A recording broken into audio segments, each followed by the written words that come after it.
Okay, so this is before the collision and this is after the collision. The question told us that the two trolleys will lock up after the collision. That means they are going to move with a common velocity. The two of them is basically stuck together and they can only move with one common speed, and that makes everything so much easier, because instead of v1, v2, I just need to deal with one single velocity v. Okay, let's first calculate the total initial momentum. So before the collision, the momentum of this trolley is 6 times 5.0 plus 10 times careful, there's a 3 meters per second, but it is in the leftward direction, so we're going to write it as -3. So it turns out to be 30 minus 30, 0.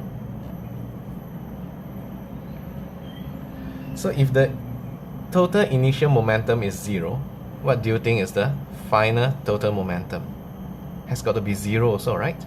So let me write it down here. The final total momentum has got to be 0 as well. But after the collision, we know that these two trolleys are basically locked together. You can in fact think of it as a 16 kilogram mass moving. Alright? So for a 16 kilogram mass to have a momentum of 0, what must be its velocity? 0, right? The total momentum after the collision must be 0. There must be no momentum here. But I'm 60 kilogram, so my velocity has got to be 0. Okay?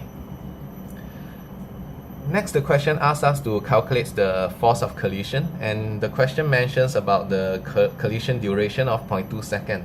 So we know we are going to make use of this equation. Impulse is equals to the change in momentum.